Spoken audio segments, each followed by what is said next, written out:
പാവപ്പെട്ടവരോട് പക്ഷം ചേരാൻ വേണ്ടിയിട്ട് ക്രിസ്തുവിന്റെ മുഖമാകുന്ന അനേകം വൈദികരും സന്യസ്തരും നമുക്ക് ചുറ്റുമുണ്ട്, നമ്മൾ അറിയുന്നവരും അറിയാത്തവരുമായി. അതിൽ ചിലരെയൊക്കെ നമ്മൾ പരിചയപ്പെടുകയാണ് ഡിവൈൻ കോളിലൂടെ. ഒത്തിരി സ്നേഹത്തോടെ സ്വാഗതം ഡിവൈൻ കോളിലേക്ക്. ക്രൂശിതനു പിന്നാലെ തളരാതെ യാത്ര ചെയ്യുന്നവർ. ദൈവവിളിയുടെ മഹത്വം അനേകം ആലംബഹീനർക്ക് പകർന്നു നൽകുന്ന ജീവിതം. ഇത് മാനസിക രോഗികൾക്കും ആലംബഹീനർക്കും ആശ്രയമേകുവാൻ തൊടുപുഴ മൈലക്കൊമ്പിൽ പ്രവർത്തിക്കുന്ന ദിവ്യരക്ഷാലയത്തിൽ ശുശ്രൂഷ ചെയ്യുന്ന father Benny Odakkal CSSR. Divyam foundation എന്ന വലിയൊരു കൂട്ടായ്മ വഴി മദർ ആൻഡ് ചൈൽഡ് എന്ന പേരിൽ കുഞ്ഞുങ്ങൾക്കായി പ്രവർത്തിക്കുന്ന മറ്റൊരു ശുശ്രൂഷയും, മദ്യപാനികളെ നന്മയുടെ ലോകത്തിലേക്ക് നയിക്കാൻ പ്രവർത്തിക്കുന്ന പ്രത്യാശാഭവൻ എന്ന സ്ഥാപനത്തിലും അനേകം മക്കൾക്ക് തണലൊരുക്കുന്ന ബെന്നിയച്ചൻ താൻ നിർവഹിക്കുന്ന ഈ പ്രേഷിത വേലയുടെ മഹത്വവും ദൈവവിളിയുടെ ചൈതന്യവും നമ്മോട് പങ്കുവയ്ക്കുന്നു. നമ്മളോടൊപ്പം തൊടുപുഴയ്ക്കടുത്ത് മൈലക്കൊമ്പിലുള്ള ദിവ്യം ഫൗണ്ടേഷന്റെ ഡയറക്ടറായിട്ടുള്ള റിഡംപ്റ്ററിസ്റ്റ് വൈദികൻ ഫാദർ ബെന്നി ഓടയ്ക്കൽ തുടരുകയാണ്. അച്ഛാ, ഒരിക്കൽ കൂടി അച്ഛനെ ഡിവൈൻ കോളിലേക്ക് സ്വാഗതം ചെയ്യുന്നു. അച്ഛാ, കഴിഞ്ഞ എപ്പിസോഡിൽ നമ്മൾ പറഞ്ഞപ്പോൾ അച്ഛൻ്റെ ദൈവവിളിയെ പറ്റിയും കുടുംബത്തെ പറ്റിയും ഒക്കെ പറഞ്ഞു. അച്ഛൻ്റെ തന്നെ സഹോദരങ്ങളായിട്ട് തുടങ്ങിയ ദിവ്യരക്ഷാലയത്തെ പറ്റിയും മദർ ആൻഡ് ചൈൽഡ് ഫൗണ്ടേഷനെ പറ്റിയും അതുപോലെ തന്നെ ഡി അഡിക്ഷൻ സെൻ്ററിനെ പറ്റിയും ഒക്കെ പറഞ്ഞു. ഒരു വൈദികനായിട്ട് വ്യത്യസ്ത രാജ്യങ്ങളിലൊക്കെ ശുശ്രൂഷ ചെയ്തിരുന്ന അച്ഛൻ എങ്ങനെയാണ് ഈ ദിവ്യരക്ഷാലയവുമായിട്ട് അല്ലെങ്കിൽ മദർ ആൻഡ് ചൈൽഡ് ഫൗണ്ടേഷനും ഒക്കെ ആയിട്ട് ഈ കുടുംബാംഗങ്ങൾ നേതൃത്വം നൽകിയ ശുശ്രൂഷയുമായിട്ട് ബന്ധപ്പെട്ട് ഇവിടെ ആയിരിക്കാനായിട്ട് സാധിച്ചത്? അതും ദൈവത്തിൻ്റെ ഒരു പദ്ധതിയുടെ ഭാഗമായിട്ട് ഞാൻ വിശ്വസിക്കുകയാണ്. ഭാവി എന്താണ് എന്ന് കാണുവാനായിട്ട് എനിക്ക് സാധിക്കുന്നില്ല, എങ്കിലും തമ്പുരാൻ്റെ വഴിയെ ഈ ശുശ്രൂഷയെ നയിക്കുന്നു എന്നുള്ളൊരു ബോധ്യം എനിക്ക് ആഴത്തിലുണ്ട്. ഞാൻ ഡെൻമാർക്കിൽ നിന്ന് തിരിച്ചു വരുമ്പോൾ ഞാൻ നേരത്തെ സൂചിപ്പിച്ചിരുന്നു, ഇങ്ങനെയുള്ള ആളുകൾക്ക് വേണ്ടി, ദരിദ്രർക്ക് വേണ്ടി, സാധുക്കൾക്ക് വേണ്ടി, വേദന അനുഭവിക്കുന്നവർക്ക് വേണ്ടി എന്തെങ്കിലുമൊക്കെ ചെയ്യണം എന്നൊരാഗ്രഹമുണ്ടായിരുന്നു. അത് ഒരു കോൺഗ്രിഗേഷനെ സംബന്ധിച്ചിടത്തോളം ഇല്ലായ്മയിൽ നിന്ന് എന്തെങ്കിലും തുടങ്ങുക എന്നുള്ളത് അത്ര എളുപ്പമുള്ള കാര്യമല്ല. അതുകൊണ്ട് ഞാൻ പ്രൊവിൻഷ്യൽ അച്ഛനുമായിട്ട് സംസാരിച്ച്, പിതാവുമായിട്ട് സംസാരിച്ച്, അൽമായരുമായിട്ട് സഹകരിച്ചുകൊണ്ട് അവരുടെ പ്രസ്ഥാനങ്ങളിൽ നിന്ന് അനുഭവം എടുത്തുകൊണ്ട് റിഡംപ്റ്ററിസ്റ്റ് വൈദികരുടെ നേതൃത്വത്തിലുള്ള ഒരു സോഷ്യൽ മിനിസ്ട്രി ഡെവലപ്പ് ചെയ്യുക എന്നുള്ളൊരു ആഗ്രഹമായിരുന്നു എനിക്കുണ്ടായിരുന്നത്. അങ്ങനെയാണ് അതൊരു സൈഡ്. പിന്നെ ഞാൻ പറഞ്ഞിരുന്നു, എൻ്റെ മൂത്ത ജ്യേഷ്ഠൻ റിഡംപ്റ്ററിസ്റ്റ് സെമിനാരിയനായിരുന്നു. നീണ്ട 11 വർഷം ഞങ്ങളുടെ കൂടെ ഉള്ളതായിരുന്നു. ഞങ്ങളുടെ ചില ബ്രദേഴ്സ് ഈ സ്ഥാപനങ്ങളിൽ റീജൻസിക്ക് വേണ്ടി വന്നിട്ടുണ്ട്. അപ്പോൾ കോൺഗ്രിഗേഷനുമായിട്ട് എപ്പോഴും, ഞങ്ങളുടെ പ്രോവിൻസുമായിട്ട് എപ്പോഴും ഒരു കണക്ഷൻ ഈ സ്ഥാപനങ്ങൾക്കുണ്ടായിരുന്നു. അതോടൊപ്പം തന്നെ ഞാൻ തിരിച്ചു വന്ന സമയത്ത് എൻ്റെ ജ്യേഷ്ഠൻ്റെ ക്ലാസ്മേറ്റ്സ് ആയിരുന്നു പ്രൊവിൻഷ്യൽ കൗൺസിലുണ്ടായിരുന്ന ചില അംഗങ്ങളും. അപ്പോൾ ഞാനിങ്ങനെ ഒരു ആഗ്രഹം പ്രകടിപ്പിച്ചു കഴിഞ്ഞപ്പോൾ ഒരു independent Redemptorist social ministry develop ചെയ്യുവാനായിട്ട് അൽമായരുടെ സഹകരണത്തോടു കൂടി ചെയ്യാമെന്ന ഒരു റിക്വസ്റ്റ് വെച്ച് കഴിഞ്ഞപ്പം ദിവ്യരക്ഷാലയം ക്യാമ്പസിൽ തന്നെ ഒരു റിഡംപ്റ്ററിസ്റ്റ് കമ്മ്യൂണിറ്റി ആശ്രമം ആരംഭിക്കുവാനായിട്ട് 2016 അനുവാദം ലഭിക്കുകയും ഇന്ന് നാം ഇരിക്കുന്ന ഈ ചാപ്പൽ അതിൻ്റെ ഭാഗമായിട്ടുള്ളൊരു ചാപ്പലാണ്. ഞങ്ങളുടെ അച്ഛന്മാർ ഈ സ്ഥാപനത്തിൽ 2 വർഷത്തോളം ഇവിടെ താമസിച്ചു. ആ സമയത്താണ് ഇവിടെ താമസിച്ചുകൊണ്ട് ഇവിടെയുള്ള ശുശ്രൂഷകളുമായിട്ട് സഹകരിച്ചുകൊണ്ടാണ് ഞാൻ സാവകാശം ദിവ്യം ഫൗണ്ടേഷൻ എന്ന സൊസൈറ്റി രജിസ്റ്റർ ചെയ്തത്. അപ്പം ഇവിടെ വരാനായിട്ടുള്ളൊരു സാഹചര്യം ഒരു കുടുംബാംഗം എന്ന നിലയിൽ ഉപരിയായിട്ട് കുടുംബാംഗങ്ങൾ നടത്തുന്ന ശുശ്രൂഷകളുമായിട്ട് സഹകരിച്ചുകൊണ്ട്, അല്ലെങ്കിൽ അൽമായ സഹോദരങ്ങൾ നടത്തുന്ന ശുശ്രൂഷകളുമായിട്ട് സഹകരിച്ചുകൊണ്ട് ഒരു independent Redemptorist social ministry develop ചെയ്യുക എന്നുള്ള ലക്ഷ്യമായിരുന്നു എന്നെ ഇവിടെ എത്തിച്ചത്. അത് തിരിഞ്ഞു നോക്കുമ്പോൾ അത് വലിയൊരു അനുഗ്രഹമായിട്ട് തന്നെ ഞാൻ കാണുന്നു. കാരണം ഒത്തിരിയേറെ മേഖലകളിൽ അൽമായരുടെ സപ്പോർട്ട് കിട്ടുവാനും അവരുടെ സഹകരണത്തോടു കൂടി ഈ പ്രസ്ഥാനം രജിസ്റ്റർ ചെയ്യുവാനും അൽമായരുടെ സഹകരണത്തോടു കൂടി ഈ സോഷ്യൽ ആൻഡ് ചാരിറ്റബിൾ സൊസൈറ്റിയെ, ദിവ്യം ഫൗണ്ടേഷനെ വളർത്തുവാനും അതിൻ്റെ പ്രവർത്തന മേഖലകളിലെല്ലാം അവരുടെ ഒരു വലിയൊരു സപ്പോർട്ടുമുണ്ട്. അതുകൊണ്ട് ഇവിടെ എത്തിച്ചേരുവാനായിട്ടുള്ളൊരു കാരണം ഈ ഒരു അൽമായ സഹകരണത്തോടു കൂടിയുള്ളൊരു സോഷ്യൽ മിനിസ്ട്രിയാണ്. അങ്ങനെ ഏകദേശം 4 വർഷങ്ങൾക്ക് മുമ്പ് ദിവ്യം ഫൗണ്ടേഷൻ ആരംഭിച്ച് അച്ഛൻ ശുശ്രൂഷ ആരംഭിക്കുമ്പോൾ ഇതിൻ്റെ സഭയുടെ വലിയൊരു സപ്പോർട്ട് ഇതിൻ്റെ അകത്തുണ്ട്. അച്ഛൻ്റെ കൂടെ ശുശ്രൂഷ ചെയ്യുന്ന വൈദികരുണ്ട്. ഉറപ്പായിട്ടും അങ്ങനെ ഈ ഒരു ഫൗണ്ടേഷൻ മുന്നോട്ട് പോകുമ്പോൾ ഇന്ന് നമ്മുടെ സമൂഹത്തിൽ നമുക്ക് ചുറ്റുപാടുമുള്ളവർക്കിടയിൽ ഈ ഫൗണ്ടേഷൻ നൽകുന്ന ശുശ്രൂഷകൾ എന്തൊക്കെയാണ് സാർ? ദിവ്യം ഫൗണ്ടേഷൻ തുടങ്ങിയ സമയത്ത് തൊട്ട് ഞങ്ങൾക്കൊരു മൊബൈൽ പാലിയേറ്റീവ് യൂണിറ്റ് ഉണ്ടായിരുന്നു. കുമാരമംഗലം പഞ്ചായത്താണിത്. കുമാരമംഗലം പഞ്ചായത്തിലെ വീടുകളിലുള്ള കിടപ്പ് രോഗികളെ അവരുടെ വീടുകളിൽ പോയി സന്ദർശിച്ച് സാന്ത്വനവും ചികിത്സയും നൽകുന്ന ഒരു മൊബൈൽ പാലിയേറ്റീവ് യൂണിറ്റ്. അത് എൻ്റെ കൂടെയുള്ള സഹവൈദികർ ആ ശുശ്രൂഷയുടെ ഭാഗമാണ്. എൻ്റെ സുപ്പീരിയറച്ചനായ ജിസോയച്ചനാണ് പാലിയേറ്റീവിന് ഓൾമോസ്റ്റ് എല്ലാ ദിവസവും ഈ മൊബൈൽ പാലിയേറ്റീവ് യൂണിറ്റ് വണ്ടി ഓടിച്ച് ഒരു പാലിയേറ്റീവ് നേഴ്സും ഒരു ഹെൽപ്പറും 1-2 വോളണ്ടിയേഴ്സുമായിട്ട് ഈ വീടുകളിൽ സന്ദർശിച്ച് തീരെ വേദന അനുഭവിക്കുന്ന രോഗികളെ സന്ദർശിച്ച് അവർക്ക് വേണ്ട പാസ്റ്റൽ കെയർ, അതോടൊപ്പം തന്നെ മെഡിക്കൽ ഹെൽപ്പ്, അതോടൊപ്പം തന്നെ ചില മേഖലകളിലെങ്കിലും ചില ഫിനാൻഷ്യൽ ഹെൽപ്പ് അങ്ങനെയൊക്കെ നൽകുന്നുണ്ട്. ഈ നാളുകളിൽ ഞങ്ങൾക്ക് ചെയ്യാൻ പറ്റിയ ഒരു നല്ല കാര്യം പാലിയേറ്റീവിൽ സംഭവിക്കുന്ന ഒരു കാര്യം, ഒരു വീട്ടിൽ ഒരു രോഗിയുള്ളപ്പോൾ ആ കുടുംബത്തിൽ ആർക്കെങ്കിലും ഒരാൾക്ക് ആ രോഗിയെ ശുശ്രൂഷിക്കുവാനായിട്ട് പരിചരിക്കുവാനായിട്ട് വീട്ടിൽ നിൽക്കേണ്ട ഒരു സാഹചര്യമുണ്ട്. അപ്പോൾ അതവരെ പലപ്പോഴും സാമ്പത്തികമായിട്ട്, അതായത് ജോലി എടുക്കാൻ പോകാതെ വീട്ടിൽ നിൽക്കുമ്പം കുടുംബത്തിൻ്റെ സാമ്പത്തിക ഭദ്രതയെ അത് അഫക്റ്റ് ചെയ്യുന്നുണ്ട്.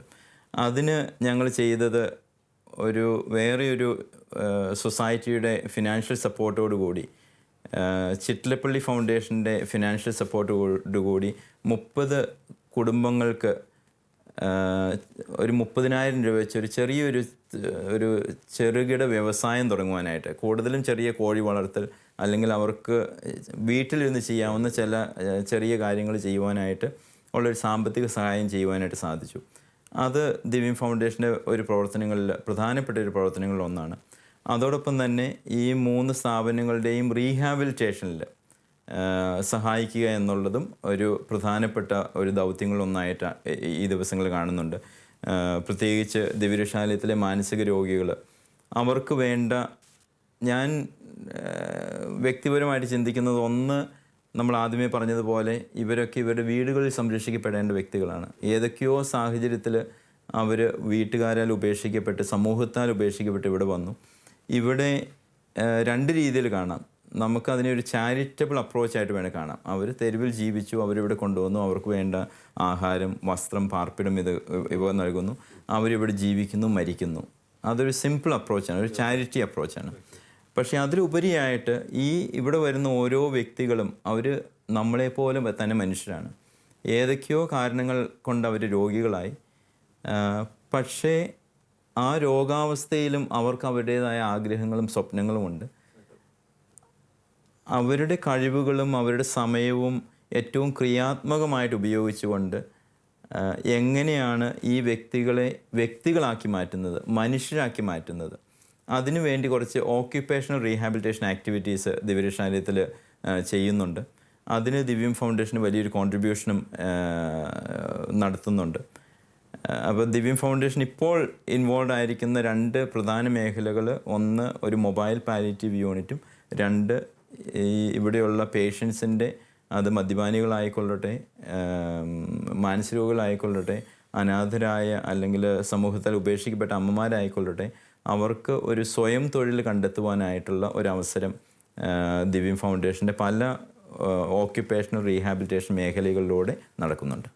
അതായത് അങ്ങനെയുള്ള വ്യക്തികളിൽ പോലും അവർ ഇൻഡിപെൻഡൻ്റ് ആണെന്നുള്ളൊരു ചിന്ത, ഞങ്ങളെ കൊണ്ടാവുന്ന രീതിയിൽ ഞങ്ങളും എന്തൊക്കെയോ ചെയ്യുന്നുണ്ടെന്നൊരു ഫീലിംഗ്, അത് അവർക്കും ഒരു സെൽഫ് കോൺഫിഡൻസും സെൽഫ് എസ്റ്റീമും ഒക്കെ വളർത്താനായിട്ടുള്ളൊരു സാഹചര്യം ഉണ്ടാക്കും. തീർച്ചയായിട്ടും അതൊരു ഡിപ്രഷനിൽ നിന്നൊക്കെ മാറി ഞങ്ങളും എന്തൊക്കെ ചെയ്യുന്നുണ്ട് എന്നൊരു ഫീലിംഗ് ഉറപ്പായിട്ടുണ്ടാക്കും. അത് ഭയങ്കര പോസിറ്റീവായിട്ടുള്ള കാര്യമാണ്. ഇവിടെ എത്തുന്ന അനേകം മനുഷ്യരെ പുതിയ ജീവിതത്തിലേക്ക് കരം പിടിച്ചു നയിക്കാൻ ഒട്ടനവധി പ്രവർത്തനങ്ങളും ഇവിടെ നിർവഹിക്കപ്പെടുന്നു. കാർഷിക നഴ്സറിയും രൂപനിർമ്മാണവും ഇതിലേതാനും ചിലതു മാത്രം.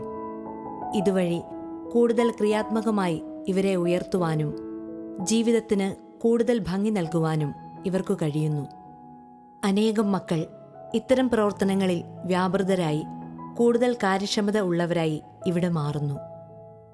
നമ്മൾ മദർ ആൻഡ് ചൈൽഡിലേക്ക് വരുമ്പോഴും എനിക്ക് തോന്നുന്നു വെച്ചാൽ അവിടെയുള്ള കുട്ടികളും നമ്മൾ സാധാരണ ഈ കുട്ടികൾ താമസിക്കുന്ന സ്ഥലങ്ങളിൽ അവരുടെ കഴിവുകളെ വികസിപ്പിക്കുന്നില്ല, അല്ലെങ്കിൽ അവർക്കൊരു ജയില് പോലെ എന്ന രീതിയിൽ നിന്ന്. പക്ഷേ മദർ ആൻഡ് ചൈൽഡിൻ്റെ അവസ്ഥ വ്യത്യസ്തമാണ്. പ്രത്യേകിച്ച് ഞാൻ എടുത്തു പറയുന്നത് സംസ്ഥാന സ്കൂൾ കലോത്സവത്തിൽ എ ഗ്രേഡ് നേടിയ ഒരു ബാൻഡ് ടീമിന് നേതൃത്വം നൽകിയത് മദർ ആൻഡ് ചൈൽഡ് ഫൗണ്ടേഷൻ. അങ്ങനെയുള്ള അവരുടെ ആ കുട്ടികൾക്ക് വേണ്ടി ചെയ്യുന്ന പ്രവർത്തനങ്ങളെ പറ്റി. മദർ ആൻഡ് ചൈൽഡിലെ ഈ കുട്ടികളെല്ലാം എല്ലാവരും തന്നെ വ്യത്യസ്തങ്ങളായ ജീവിത പ്രശ്നങ്ങളിലൂടെ ഇവിടേക്ക് വന്നവരാണ്. ആ ജീവിത പ്രശ്നങ്ങൾ പലപ്പോഴും അവരെ ദുഃഖത്തിലാഴ്ത്തുകയും അതിനെക്കുറിച്ച് അവർ ചിന്തിച്ചിരിക്കുകയും അതെല്ലാം അവരുടെ പ്രശ്നങ്ങൾ കൂടുതൽ മോശമാക്കുകയും ചെയ്തിരുന്നു.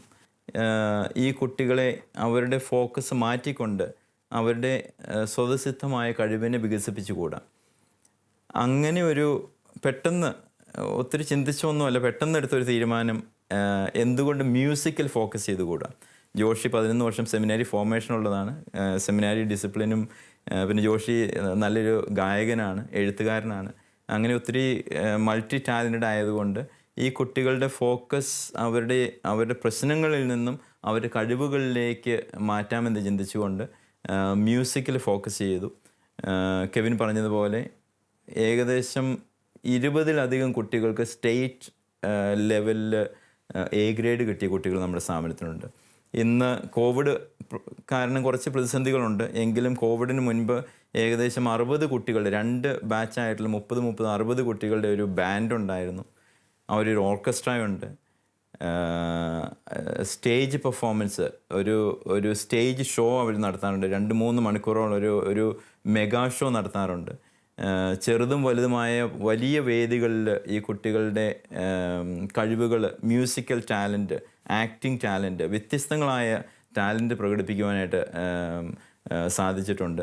അതൊക്കെ ആ കുട്ടികളിൽ വന്ന ഒരു മാറ്റം എന്ന് പറയുന്നത് ചിന്തിക്കാവുന്നതിനും അപ്പുറമാണ്. അതായത് ഏറ്റവും ലോ സെൽഫ് എസ്റ്റീമിൽ കഴിഞ്ഞിരുന്ന കുട്ടികൾ അവരുടെ കഴിവുകൾ തെളിയിച്ച് അതിലൂടെ അവർക്കൊരു വരുമാന മാർഗവുമായി. ഇവർ ഈ പ്രോഗ്രാമിലൂടെ പോയി കഴിഞ്ഞപ്പം പള്ളികളിൽ നിന്നും മറ്റ് പല പ്രോഗ്രാമിൽ നിന്നും അവർക്ക് നല്ലൊരു എമൗണ്ട് കിട്ടുകയും അതിൻ്റെയൊക്കെ ഒരു നല്ലൊരു ശതമാനം അവരുടെ തന്നെ അക്കൗണ്ടുകളിൽ സേവ് ചെയ്യുകയും പിന്നെ സ്ഥാപനത്തിൻ്റെ റണ്ണിങ്ങിന് വേണ്ടി ഉപയോഗിച്ചിട്ടുണ്ട്. എങ്കിലും ഈ കുട്ടികൾ ഈ സ്ഥാപനത്തിൽ നിന്ന് പോകുമ്പോൾ അവരുടെ ബാങ്കിൽ ഒരു ബാങ്ക് അക്കൗണ്ടിൽ ഒരു തുകയുണ്ട്.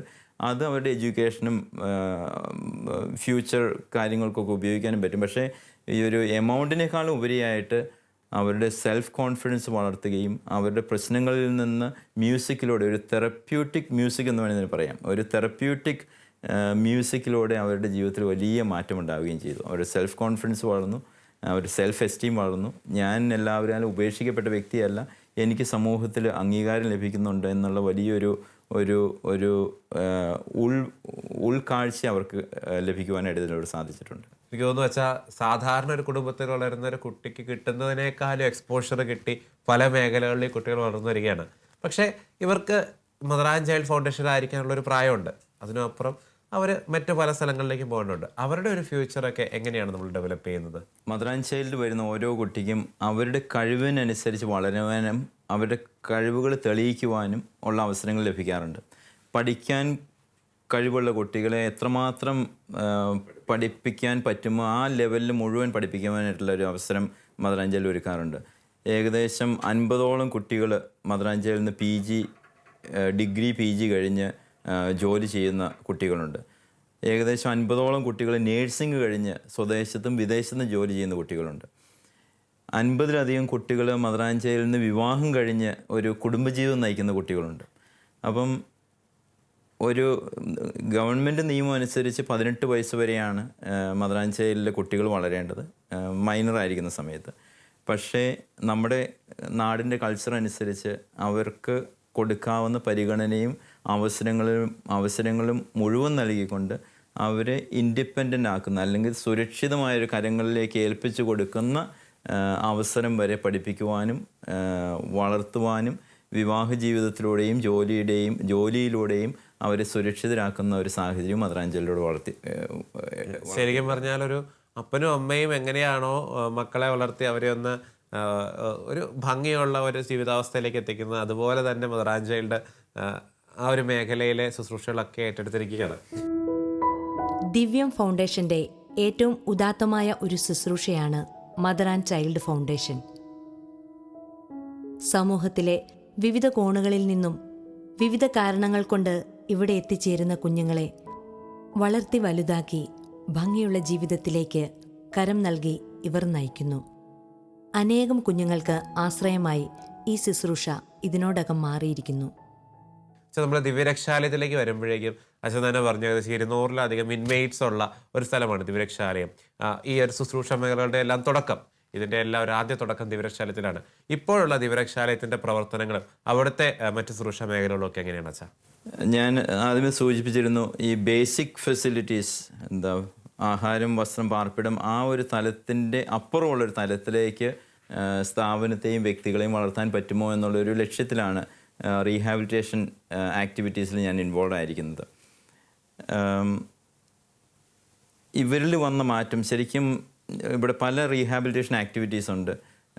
വിശുദ്ധരുടെ രൂപങ്ങളുണ്ടാക്കുന്ന ഒരു ഫൈബർ യൂണിറ്റ് ഉണ്ട്, ഒരു രൂപക്കൂട് പോലെയുള്ള കാര്യങ്ങൾ ചെയ്യുന്ന ഒരു കാർപ്പൻട്രി യൂണിറ്റ് ഉണ്ട്, മനോഹരമായിട്ടുള്ളൊരു ഗാർഡൻ ഉണ്ട്, മീൻ വളർത്തലുണ്ട്, മറ്റ് മുയൽ, ആട്, അങ്ങനെയുള്ള മറ്റ് റീഹാബിലിറ്റേഷൻ ആക്ടിവിറ്റീസ് ഉണ്ട്.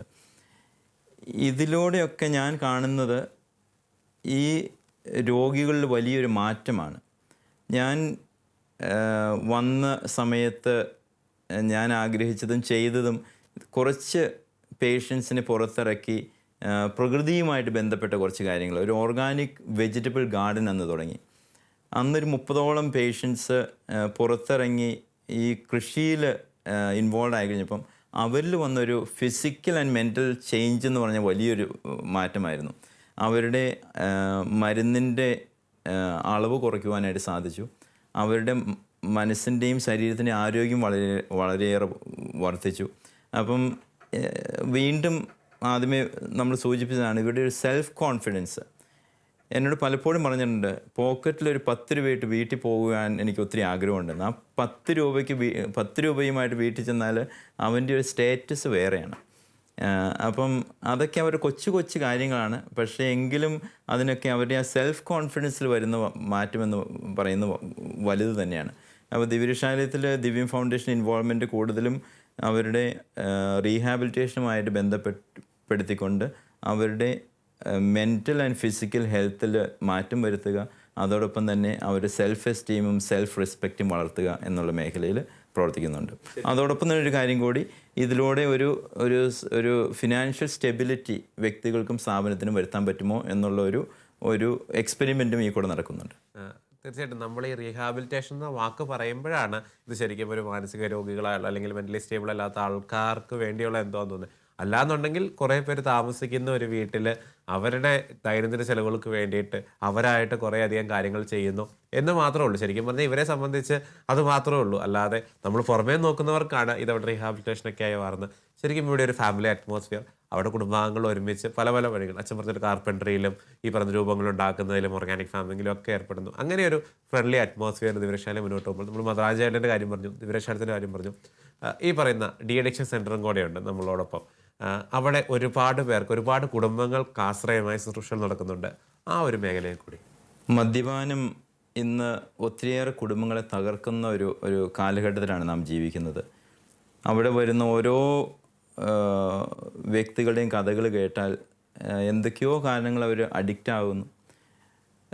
ഇതൊരു ഡി അഡിക്ഷൻ സെൻറ്ററിൽ ഒരു വ്യക്തി ഓറിയൻറ്റഡ് പ്രോഗ്രാം അല്ല നടക്കുന്നത്, ഒരു ഫാമിലി ഓറിയൻറ്റഡ് പ്രോഗ്രാമാണ് നടക്കുന്നത്. അതുകൊണ്ട് തന്നെ കുടുംബത്തിൻ്റെ ഒരു സപ്പോർട്ട് ഉണ്ടെങ്കിൽ മാത്രമേ ഈ ഡി അഡിക്ഷൻ പ്രോഗ്രാം വിജയിക്കുകയുള്ളൂ. അതുകൊണ്ട് ഇവിടെ നടക്കുന്ന ഒരു ആൽക്കഹോളിക് അനോണിമസ് പ്രോഗ്രാമാണ് നമ്മൾ റൺ ചെയ്യുന്നത്. ആൽക്കഹോളിക് അനോണിമസ് പ്രോഗ്രാമിൽ 21 ദിവസത്തെ ഒരു പ്രോഗ്രാമും ഒരാഴ്ച കുറച്ചുകൂടി ഫാമിലിയുമായിട്ട് റെക്കൺസിലിയേഷനും ഹീലിങ്ങും ഒക്കെ ഉള്ളൊരു പ്രോഗ്രാം. അങ്ങനെ ഒരു 1 മന്ത് പ്രോഗ്രാമാണ് ഞങ്ങളിവിടെ റൺ ചെയ്യുന്നത്. ഞങ്ങൾ കൂടുതലും ഫോക്കസ് ചെയ്യുന്നത് ശരിക്കും ഈ ആൽക്കഹോളിക് അനോണിമസ് പ്രോഗ്രാമിലും പ്രത്യേകിച്ച് പ്രത്യാശാഭവനിൽ മരുന്നിലൂടെ ഒരു ചികിത്സ നൽകാതെ അവരുടെ തന്നെ പ്രശ്നങ്ങൾ കണ്ടെത്താനും ആ റൂട്ട് കോസ് കണ്ടെത്തി അവിടെ ഒരു പരിഹാരം കണ്ടെത്തുവാനായിട്ട്. പലപ്പോഴും റൂട്ട് കോസ് അവരുടെ കുടുംബത്തിലുള്ള പ്രശ്നങ്ങളായിരിക്കാം, സാമ്പത്തിക പ്രതിസന്ധികളായിരിക്കാം, അവരുടെ ജീവിതത്തിൽ വന്ന പരാജയങ്ങളായിരിക്കാം. അപ്പം ഇവിടെയൊക്കെ എങ്ങനെയാണ് ഒരു വ്യക്തിയെ അവരുടെ ഒരു സെൽഫ് കോൺഫിഡൻസിലേക്ക് വളർത്തുവാനും ഫാമിലിയുടെയും അതോടൊപ്പം തന്നെ കമ്മ്യൂണിറ്റിയും സപ്പോർട്ടോടു കൂടി ഈ ഒരു ഈ മദ്യപാന ആസക്തിയിൽ നിന്ന് മാറ്റി നിർത്താൻ പറ്റുന്നതിനുള്ള ഒരു പരിശ്രമമാണ് അഡിക്ഷനിൽ നടക്കുന്നത്. അഡിക്ഷനിൽ 20 പേരെ ചികിത്സിക്കുവാനായിട്ടുള്ളൊരു അവസരമുണ്ട്. ഏകദേശം 2000-ഓളം പേര് കഴിഞ്ഞ 10 വർഷത്തിലധികമായിട്ട് നമ്മുടെ സ്ഥാപനത്തിലൂടെ കടന്നു പോയിട്ടുണ്ട്. ഒത്തിരിയേറെ വ്യക്തികൾ അതിൽ നിന്ന് മോചനം ലഭിച്ച് സന്തോഷമായ കുടുംബജീവിതം നയിക്കുന്നുണ്ട്. ഞങ്ങളെപ്പോഴും ഇൻസിസ്റ്റ് ചെയ്യുന്നത് 2 കാര്യങ്ങളാണ്. ഒന്ന്, അവർ ഏത് മതവിഭാഗത്തിൽപ്പെട്ട ആളുകളായിക്കൊള്ളട്ടെ, അവരുടെ പ്രാർത്ഥനാ ജീവിതം, ദൈവവുമായിട്ടുള്ള അവരുടെ ബന്ധം, അതോടൊപ്പം തന്നെ കുടുംബവുമായിട്ടുള്ള ബന്ധം. കുടുംബത്തിന് സപ്പോർട്ട് ഉണ്ടെങ്കിൽ മാത്രമേ ഇതിൽ നിന്നൊരു മോചനം ലഭിക്കുകയുള്ളൂ. ഇപ്പം മദ്യപാനം 21 ദിവസം അല്ലെങ്കിൽ 30 ദിവസം ഇവിടെ താമസിച്ച് വീട്ടിൽ ചെന്ന് വീണ്ടും പഴയ പ്രശ്നങ്ങളാണ് എങ്കിൽ അത് വീണ്ടും ഇവരെ ഒരു കാര്യം മതി, ഇവർ വീണ്ടും പലരെയും മദ്യത്തിലേക്ക് തിരിച്ചു നയിക്കുവാനായിട്ട്. അപ്പം ഈ പ്രോഗ്രാം 1 മാസത്തെ പ്രോഗ്രാമിലൂടെ ഫാമിലി കൗൺസിലിങ്ങും ഇൻഡിവിജ്വൽ കൗൺസിലിങ്ങും ഒക്കെ നടത്തിക്കൊണ്ട് അവരുടെ റൂട്ട് കോസ് കണ്ടെത്തി അതിന് പരിഹാരം കണ്ടെത്തി കുടുംബത്തിൻ്റെ സപ്പോർട്ടോടുകൂടി സമൂഹത്തിലേക്ക് തിരിച്ചു വിടുന്ന ഒരവസ്ഥ, കുടുംബത്തിലേക്ക് തിരിച്ചു വിടുന്ന ഒരവസ്ഥ. അതോടൊപ്പം തന്നെ ഞങ്ങൾ വളരെ സ്ട്രോങ് ആയിട്ട് ഇൻസിസ്റ്റ് ചെയ്യുന്നത് AA പ്രോഗ്രാമിൻ്റെ, ആൽക്കഹോളിക് അനോണിമസ് പ്രോഗ്രാമിൻ്റെ ഒരു ഭാഗം കൂടിയാണ്. ആഴ്ചയിൽ ഒരിക്കലെങ്കിലും AA മീറ്റിങ്ങിൽ പങ്കെടുക്കുക. ഇവിടെ അടുത്തുള്ളവരാണെങ്കിൽ ഇവിടെ വന്ന് പങ്കെടുക്കും. അല്ലെങ്കിൽ ഇന്ന് AA program, alcoholic anonymous program international പ്രോഗ്രാമാണ്. കേരളത്തിലും ഇന്ത്യയിലും ലോകത്തെവിടെയാണെങ്കിൽ പോലും AA പ്രോഗ്രാം, AA മീറ്റിങ്സ് ആഴ്ചയിൽ ഒരിക്കൽ കണ്ടെത്താനായിട്ട് ബുദ്ധിമുട്ടില്ല. അപ്പോൾ ഞങ്ങൾ വളരെ സ്ട്രോങ് ആയിട്ട് റെക്കമെൻഡ് ചെയ്യുന്നത് നിങ്ങളിവിടുന്ന് പോകുമ്പോൾ ആഴ്ചയിൽ ഒരിക്കലെങ്കിലും AA മീറ്റിങ്ങിൽ പങ്കെടുക്കുക. ആൽക്കഹോളിക് അനോണിമസ് മീറ്റിംഗ് എന്ന് പറഞ്ഞാൽ മദ്യപാനത്തിൽ നിന്ന് മാറി നിൽക്കുന്ന വ്യക്തികളുടെ ഒരു കൂട്ടായ്മയാണ്. അപ്പോൾ ആ ഒരു കൂട്ടായ്മ അവർ പറയുന്ന എൻ്റെ 8ാം ബർത്ത്ഡേ ആണ്. അതായത് 8ാം ബർത്ത്ഡേ എന്ന് പറഞ്ഞാൽ മദ്യത്തിൽ നിന്ന് മാറി നിൽക്കുന്നതിൻ്റെ 8ാം ബർത്ത്ഡേ, 8 വർഷമായിട്ട് മദ്യപിച്ചില്ല. അത് കേൾക്കുമ്പോൾ മദ്യപാനിയായ ഒരു വ്യക്തിയിൽ വരുന്ന ഒരു പ്രതീക്ഷ, ഓക്കെ എനിക്കും അങ്ങനെ ആകാൻ പറ്റും, അവന് പറ്റുമെങ്കിൽ എനിക്കും പറ്റും. ഇത് മദ്യപാനം എന്ന് പറയുന്നത് നമ്മുടെ സമൂഹം പലപ്പോഴും അതിനെ മദ്യപാനികളെ പുച്ഛിച്ച് തള്ളാറുണ്ട്. പക്ഷേ ഇതൊരു രോഗാവസ്ഥയാണെന്ന് മനസ്സിലാക്കിയാൽ അവരെ പരിഗണിക്കാനും അവരെ സമൂഹത്തിലേക്ക് തിരിച്ചു കൊണ്ടുവരുവാനുമായിട്ടുള്ള ഒരു പരിഗണന ലഭിക്കുവാണെങ്കിൽ അവരിൽ മാറ്റം വരും. അപ്പം ഞങ്ങളിവിടെ ചെയ്യുന്നത് സമൂഹത്തെ ബോധവൽക്കരിപ്പിക്കുക, ഫാമിലിയുടെ സപ്പോർട്ട് കൊടുക്കുക, ഇൻഡിവിജ്വൽ വ്യക്തിക്ക് കൊടുക്കാവുന്ന എല്ലാ സപ്പോർട്ടും ഈ പ്രാർത്ഥനയിലൂടെയും കൗൺസിലിങ്ങിലൂടെയും അവരുടെ തന്നെ പങ്കുവയ്ക്കലിലൂടെയും അതോടൊപ്പം തന്നെ AA മീറ്റിങ്ങിലൂടെയും കൊടുക്കുക എന്നുള്ളൊരു കാര്യമാണ് നമ്മളിവിടെ ചെയ്യുന്നത്. ഇങ്ങനെ ഈ 3 മേഖലകളിലായിരിക്കുമ്പം ഉറപ്പായിട്ട് ഈ 3 മേഖലകളും ഒരുപാട് വെല്ലുവിളികൾ നിറഞ്ഞാണ്. ഒരുപാട് തിക്താനുഭവങ്ങളും കുറ്റപ്പെടുത്തലുകളും തെറ്റിദ്ധാരണകളൊക്കെ നിറഞ്ഞാണ്. ഇത്തരത്തിലുള്ള നെഗറ്റീവ് എക്സ്പീരിയൻസുകൾ ഉറപ്പായിട്ടും ഈ വർഷങ്ങളിലൊക്കെ അച്ഛൻ അനുഭവിച്ചിട്ടുണ്ട്. ഒരുപാട് പ്രതിസന്ധികളോട് കടന്നു പോയിട്ടുണ്ട്. അത്തരം എക്സ്പീരിയൻസുകളെ എങ്ങനെയാണ് അച്ഛൻ തരണം ചെയ്യുന്നത്? തീർച്ചയായിട്ടും ഓരോ വ്യക്തികളുടെയും കഥ നമ്മളിലേക്ക് വരുമ്പോൾ നമ്മളെ ഒരു രീതിയിൽ അല്ലെങ്കിൽ മറ്റു രീതിയിൽ അഫക്റ്റ് ചെയ്യാറുണ്ട്. അതിനെ തരണം ചെയ്യുവാനായിട്ട് തീർച്ചയായിട്ടും കർത്താവിൻ്റെ ഒരു കരുണയും കർത്താവിൻ്റെ ഒരു പരിപാലനയും ഒരു സംരക്ഷണവും കർത്താവിൻ്റെ സംരക്ഷണത്തിന് വലിയൊരു കവചവും ആവശ്യമാണ്. അത് പ്രാർത്ഥനയിലൂടെ ആ ഒരു ശക്തി തമ്പുരാൻ തീർച്ചയായിട്ടും നൽകും. ഇത് ഒരു പ്രശ്നമായിട്ട് കാണുന്നില്ല. പിന്നെ എൻ്റെ ജീവിത സാഹചര്യം ഞാൻ കൂടുതൽ പറഞ്ഞില്ല എങ്കിലും വ്യക്തിപരമായ ഒത്തിരിയേറെ പ്രതിസന്ധികളിലൂടെയും ദുഃഖങ്ങളിലൂടെയും കടന്നുപോയൊരു വ്യക്തിയാണ്. അപ്പോൾ എൻ്റെ ഒരു ബാക്ക്ഗ്രൗണ്ടും ഇവരുമായിട്ട് അസോസിയേറ്റ് ചെയ്യുവാനായിട്ട് ഒരു കാരണമായിട്ടുണ്ട്. അതോടൊപ്പം തന്നെ ഞാനെന്ന വ്യക്തി മാത്രമല്ല ഇവിടെ പ്രവർത്തിക്കുന്നത്, ഇതൊരു കൂട്ടായ്മയാണ്. ഒരു പ്രശ്നത്തെ പരിഹരിക്കുവാനായിട്ട്, പ്രശ്നത്തിന് പരിഹാരം കണ്ടെത്തുവാനായിട്ട് പല വ്യക്തികളുടെയും സഹായം വ്യത്യസ്തങ്ങളായ രീതിയിൽ എനിക്ക് ലഭിക്കാറുണ്ട്. അതുകൊണ്ട് തന്നെ ഒരു ചാരിറ്റബിൾ സൊസൈറ്റി ലീഡ് ചെയ്യുമ്പോൾ ഒരു വ്യക്തി എന്ന പ്രശ്നങ്ങൾക്ക് കൂട്ടായ്മയുടെ ഒരു സപ്പോർട്ടുണ്ട്. അതോടൊപ്പം തന്നെ തമ്പുരാൻ്റെ വലിയൊരു സംരക്ഷണവും പരിപാലനയും ഈ ശുശ്രൂഷയിലുണ്ട്. ഒരു വൈദികനായിട്ട് ഈ ശുശ്രൂഷയെ ലീഡ് ചെയ്യുമ്പം അച്ഛൻ്റെ ഈ ഒരു വൈദിക ജീവിതം അല്ലെങ്കിൽ ഈശോയുടെ പ്രതിപുരുഷനായുള്ള ജീവിതം ഇവരുമായിട്ട് കണക്ട് ചെയ്യുമ്പോൾ എത്രത്തോളം അച്ഛനെ ഹെൽപ്പ് ചെയ്യുന്നുണ്ട്? Both in positive and negative. അതായത് ഇവരുമായിട്ട് ഒരു ബന്ധപ്പെടുന്നതിലും രണ്ടാമത് ഇതിൻ്റെ നെഗറ്റീവ് വശങ്ങൾ ഉൾക്കൊള്ളുന്നതിലും ഈ വൈദിക ജീവിതം എത്രമാത്രം അച്ഛനെ ഒന്ന് കോൺട്രിബ്യൂട്ട് ചെയ്യുന്നുണ്ട്? വൈദിക ജീവിതം മറ്റുള്ളവർക്ക് വേണ്ടിയുള്ളൊരു ജീവിതമാണ്.